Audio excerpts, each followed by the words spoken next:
Systém je prakticky bezúdržbový, ale existuje niekoľko vecí, ktoré je potrebné udržiavať počas dňa, týždňa, mesiaca alebo roka. Hydraulickú kvapalinu na jednotke treba kontrolovať denne pred použitím. Stačí sa pozrieť do predného skla. Hladina hydraulickej kvapaliny má byť viditeľná od spodu do polovice skla, keď je jednotka studená. Počas teplejších teplôt, po tom čo hydraulický agregát bežal, by mala byť hladina hydrauliky mierne vyššia ako do polovice skla. Ak vizuálne nevidíte hydraulickú kvapalinu v priezorníku, musíte pridať správne množstvo hydraulickej kvapaliny odobratím zátky hore na jednotke. Naplnením nádržky hydraulickej kvapaliny na agregáte, kým nie je hydraulická kvapalina viditeľná v priezorníku.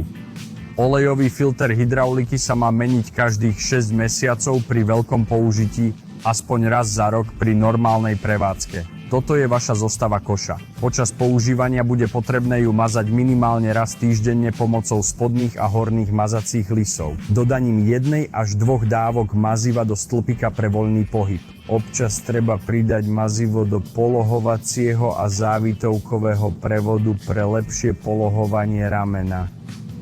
Pri používaní sa musí púzdro hriadela naviaka denne mazať. Dajte 1 až 2 dávky maziva do maznice na ľavej hornej strane hriadela naviaka hadice.